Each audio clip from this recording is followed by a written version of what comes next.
You know, it's really interesting what an addiction will do to you. Some of the little effects it has, especially if you have more than one of them. Um, because I used to smoke and I quit a long time ago. And that was hard. That was amazingly hard. And don't think that, what I'm going through now is the worst I've ever been through with quitting an addiction, because quitting cigarettes was extremely, extremely hard. But I did it. And I found one time I got my wires crossed, because some of you guys out there, if you smoke or if you drink, you know this feeling of you're doing something and you can pick up a cigarette and light it and smoke it without even really consciously being aware that you're doing it. Because your brain just gets in this pattern. You'll be doing something and you'll just do it, or you'll take a drink and you won't even know it. You won't even notice. And one time, back when I was smoking and drinking, I picked up a shot of, I think it was bourbon. I was drinking bourbon. I poured the shot, I laid it down, I was focused on something. I don't know. I think I was writing something or doing something. And I set the shot down and I wrote a little more, thought about it a bit. I was sitting there.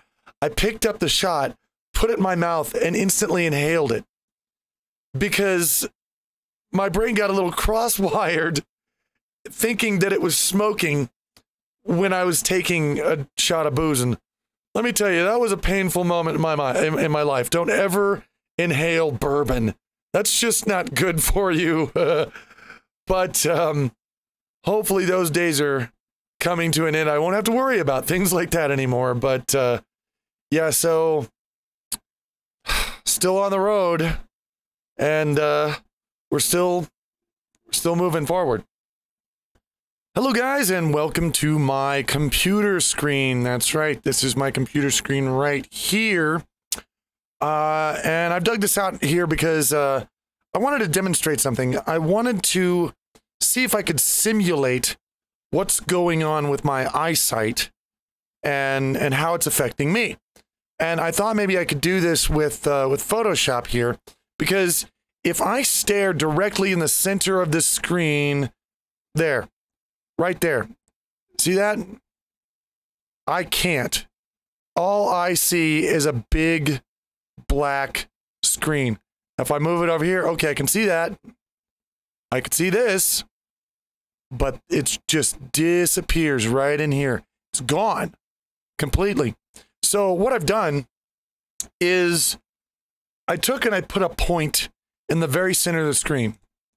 And while I was looking at that point, at a reasonable distance from my monitor, I traced the area where I can't see anything. So if I look at this point right here, if I look directly at this dot, all of this, everything within here is gone. It's just gone. And if it's in a field, like a big black field, or if it's a picture, like, of space or the sky, then my brain fills in the color so I can see a solid field of black. When I stare at this, I can't see that. I can't see in here at all. So just to give you an idea, like if I decide, say, to read something, well, this is what it looks like when I'm trying to read. So if we have our center of vision right here, and we're going to read this, then we get to about here, we can't see what we've just read.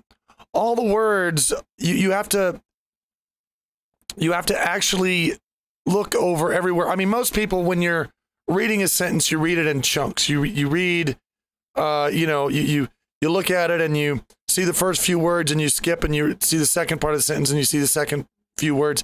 I can't do that anymore, because if I'm looking at this sentence with the color orange here, I look at these first few words, I don't get the whole picture. I can't see the color orange. I can't do that anymore. On the second side, if I just go boink, boink, boink. I can't read this sentence anymore. I have to actually look at every single word now. And it's really frustrating. It really is.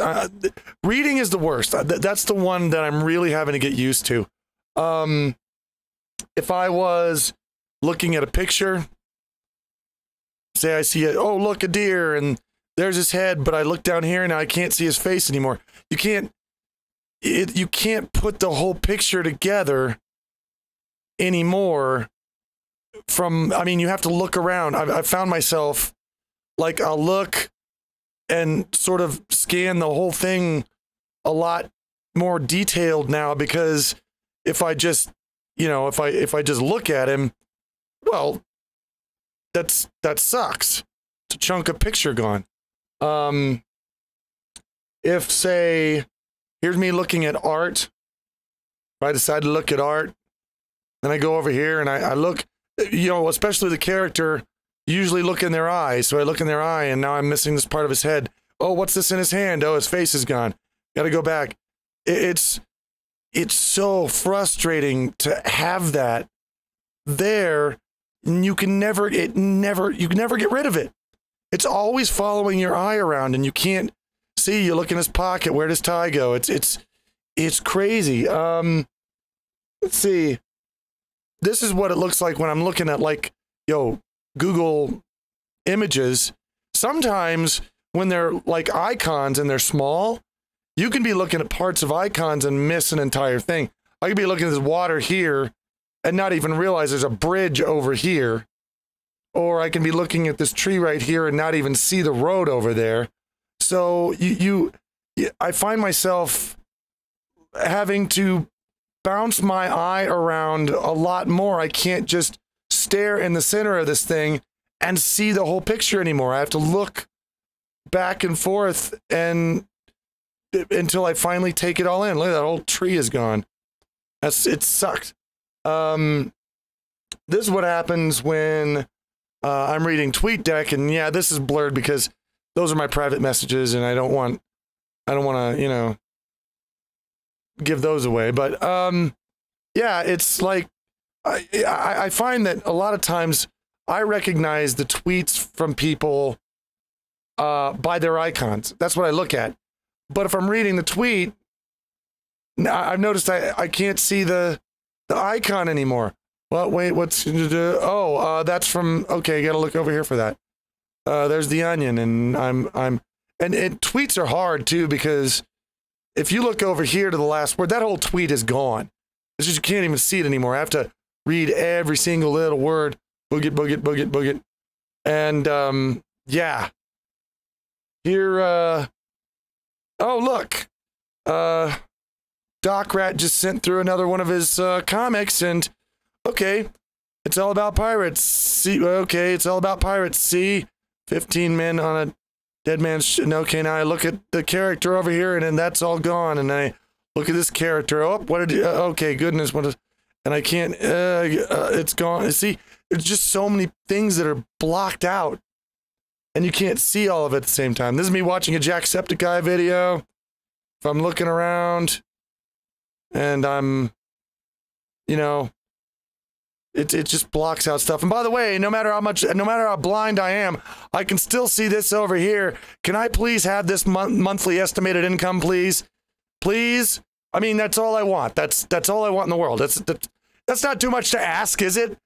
Somewhere in between this, somewhere around $500,000 a month, please. I would really, really enjoy that. This is what it looks like when I'm working. These little splits, these are edits. And I kind of have to know where those are, but if I'm looking down here, I can't really put together where the last edit was. I have to kind of move around. It's hard to do this. Looking up here, I'm trying to view things. Menu over here, and it's really hard to get a full picture of anything anymore. And so that's what it looks like to me now. And I gotta admit it's frustrating, and it's hard to get used to, and it's depressing and saddening in a way that that I've done this to myself. I mean, again, as with what I said on the first one, this is my own fault. I did this. I don't blame anybody or anything else. And I'm sort of disappointed. I'm disappointed and saddened at myself with what I've done to myself. I've done this. I did this to me. And, you know, I took perfectly good eyes and I ruined them. And I didn't have to do that. I never intended to do that, but it was my fault. Yeah. It's saddening to me. It's frustrating. It's something I'm going to have to live with probably for the rest of my life. May it serve as a reminder, not to get into anything like serious alcoholism ever again. The night the blind spot opened up in my eye, the first thing I thought of was I should grab my camera and I should document this immediately. I didn't wind up doing that. I wound up going to the hospital instead. But the second thought in my head was, am I going to be able to play video games again? Am I going to still be able to play video games? Am I still going to be able to entertain people? Am I going to be able to make my video content and make people happy? That scared me. That was a really scary moment when I thought, whoa, I may not be able to do my thing anymore. Luckily, I started up game just a little bit later, and yeah, it's affected a little bit, but it's nothing that's, you know, debilitating. It's not stopping me from doing anything really. I mean, sometimes I'll miss a couple of things that are on the screen, but not really a lot. So that made me happy to find out that I'm still going to be able to function. I'm still going to be able to be okay. And at the very least, somebody in the comments said, hey, don't worry about the blind spot. You can still do rants. You can still do commentary. You can still do a lot of things. And I thought, yeah, that's true. I can still rant and I can still make social commentary and do those things too. So I felt a bit better about that after that. Something happened to me earlier that hasn't happened in a really long time. I picked up my booze bottle and it was getting fairly close to being empty. And for the first time in a really long time, I didn't have a feeling of panic. Because that always happened to me. Every time I'd pick up, you know, my bottle and I'd see that I maybe have, you know, one good drunk left in it, I'd panic. I'd be like, okay, I gotta think about getting new booze. Time to get more booze. How am I going to get there? What am I going to do? When am I going to do it? And that would dominate my thoughts. And I picked it up earlier and I saw that I was down quite a bit, and I'll have to get some more sometime, you know, so I continue to take my shots. But it didn't panic me. I wasn't afraid. I was like, well, if it runs out by tonight, I can go overnight without booze. I can do that. I've been doing that. I've been going for hours at a time without booze, half a day sometimes more. So I wasn't panicked. And that was really a good feeling, not to be panicked at seeing that my booze was almost gone. That's, I'm feeling proud of myself today. So in the spirit of full disclosure, I did goof. I made a goof. It was a legitimate goof, but I don't think it was a big goof. When I take shots, I put a little tick mark on a little page that I have a count over here, like these. I just, do the 1, 2, 3, 4, and then 5. And that's the way that I mark off my shots for the day. And it was yesterday, the day that I did make a vlog, I was drinking my shots and I got to number 8 and I quit. I stopped. And I went on, did a few things, and then later on I went to sleep. I got up though the next day and I looked at it and I realized that I was reading the count wrong. I'd had 5, and then I'd misinterpreted the there was another 4 marks. I was thinking of stopping 1 shot earlier than I usually do, or than I used to in the last 3 days, but I was thinking of 10 shots instead of 9 or 8. So I screwed up, I read the count wrong, and I actually wound up taking 9 shots instead of 8 that day. It is a goof. I apologize for that. I wanted to be open about that. I don't think it's going to make a big difference in the long run. 9, 8. Okay, I'll just have to pay better attention. Maybe I'll have to change the way I mark them down or something. But either way, it's not going to be a problem because tomorrow I go to 7 shots and then we continue on from there. An interesting thing happened. I started getting earlier a very, very mild migraine headache. It wasn't very bad, but I could definitely tell the feel of a migraine headache. And that's something that I haven't had since before I was drinking heavily. I used to have them once or twice a month, and they were almost always the morning after I'd wake up, and I'd be sobering up again, and I would get a migraine headache. And I know it doesn't sound like, that it's a good thing that I'm getting a migraine headache, but I have to wonder if it's an effect of my body finally sobering up and getting back to what it used to be. I really hope I don't start getting migraines again, but as bad as they are, I'll take the migraines over drinking myself to death. So on we go, moving forward every day, a little bit less. And it's moving just fine, going along just great. I want to thank you all guys again for all your support, all your letters that you send me, and all the messages and emails and the comments you're leaving. If you guys have any questions that you want to ask me on this topic about alcoholism or quitting addiction or anything like that, ask them in the comments down there, and I'll read through those. And if there are any of them that are, rather prevalent down there, then I'll answer them for you in these vlogs. So just keep that in mind. And guys, tomorrow is another day, and I will see you guys again soon.